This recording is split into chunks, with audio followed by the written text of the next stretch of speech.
Ya le comentábamos, entre la gran cantidad de reformas aprobadas por la Cámara de Diputados hubo al menos una que no prosperó. No prosperó, se esperaba que fuera aprobada en el Pleno, pero se trata de la reforma que reduce de 48 a 40 horas la semana laboral en México.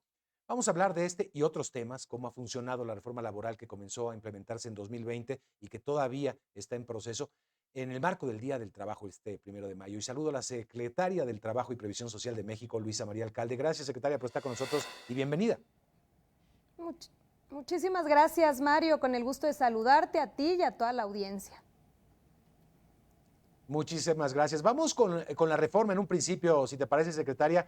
¿Cuál es la postura de la Secretaría del Trabajo respecto a esta reducción de la jornada laboral de 48 a 40 horas que no avanzó y no avanzó al Senado de la República? Bueno, creemos que es importantísimo el debate que se está dando en el seno del Congreso. Se ha venido acompañando de información de las diferentes industrias para ir viendo la posibilidad de esta reducción, obviamente que se pueda dar de manera paulatina y siempre responsable, como ha sido todas las otras reformas, como vacaciones, la reforma laboral, la reforma en materia de subcontratación, han tenido una característica importante que es lograr consensos, lograr convencer más allá de imponer. Y yo creo que esta reforma debe precisamente contar con eso, y ha habido ya espacios de discusión para escuchar al sector empresarial, para escuchar al sector obrero, que van permitiendo ir delineando ciertos pasos que se puedan dar hacia adelante. Entonces yo creo que lo más importante aquí es ver la posibilidad de que en efecto podamos avanzar en esta ruta, pero siempre garantizando esos espacios de reflexión y de debate. Entonces sabemos que va a continuar esta discusión y muy probablemente más adelante se pueda lograr estas modificaciones.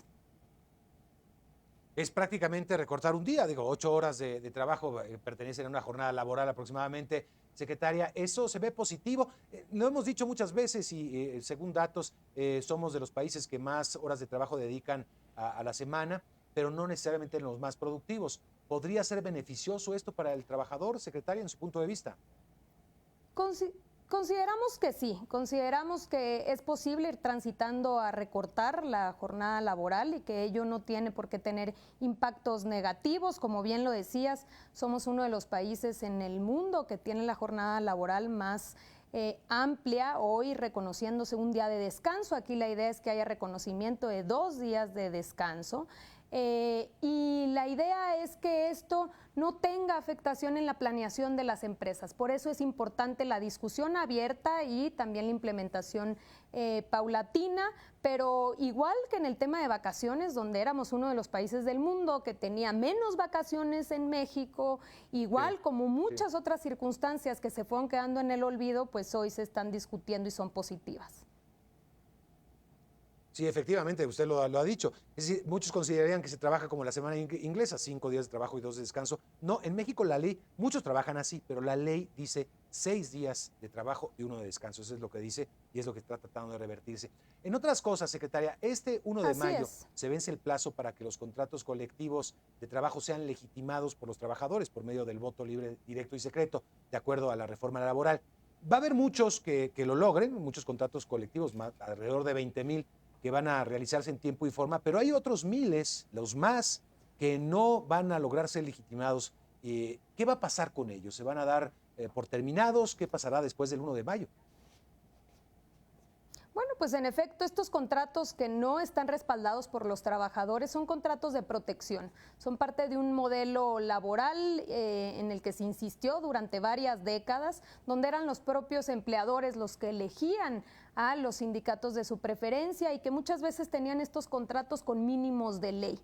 Ello no dio paso a que hubiera una verdadera negociación colectiva, libertad y democracia sindical. Por eso la reforma laboral puso énfasis en establecer que solamente aquellos contratos colectivos que realmente son respaldados por los trabajadores perduraran en nuestro modelo laboral.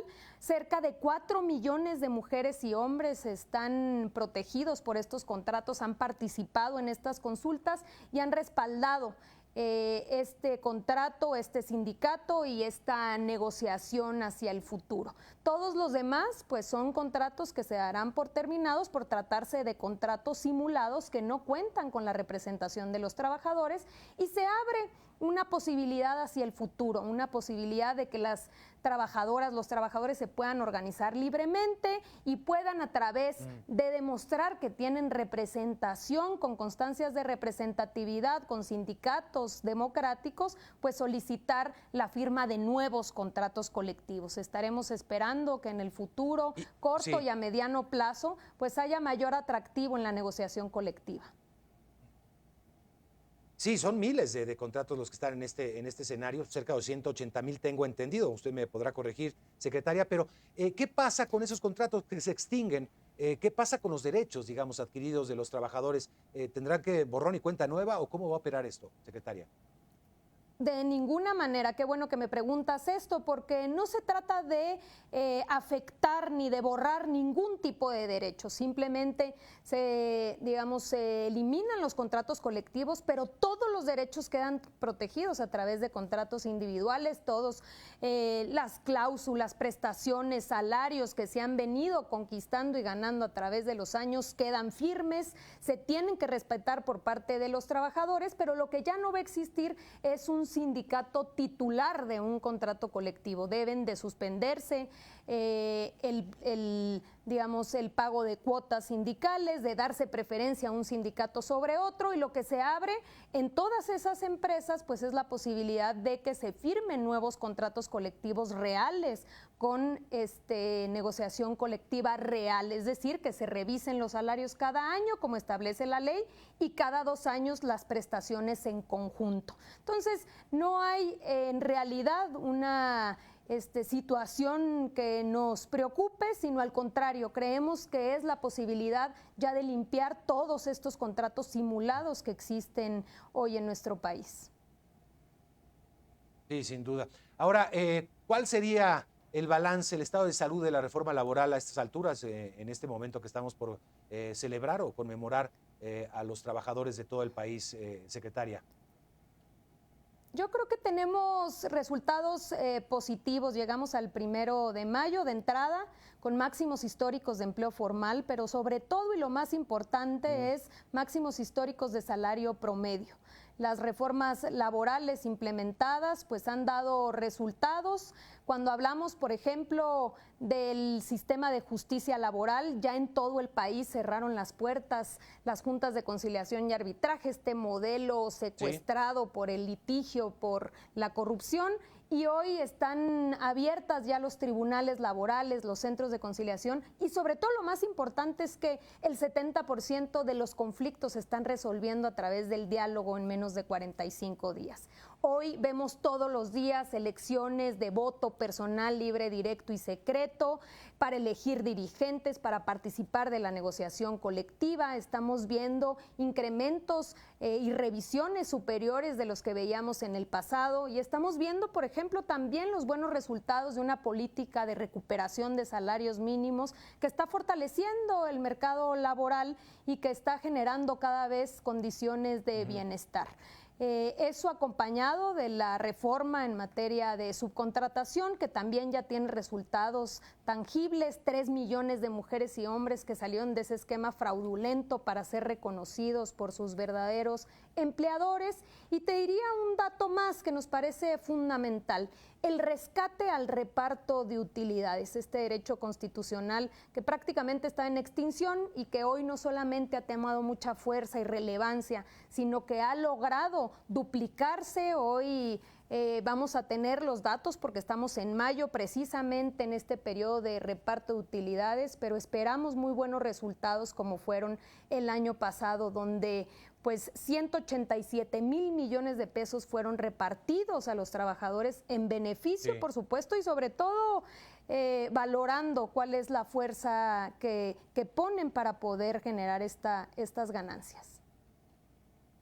No, pues es importantísimo esto, la repartición de la riqueza en un país como el nuestro es fundamental. Terminaría por preguntarle, hablaba usted de contratación, subcontratación, secretaria, Hay que reconocer, y lo hablamos en algún momento, Luisa María, el gobierno también incurrió mucho en estas prácticas, es el principal empleador, uno de los principales empleadores del país. Hay mucho temor por parte de algunos trabajadores de lo que se está reformando hoy por hoy.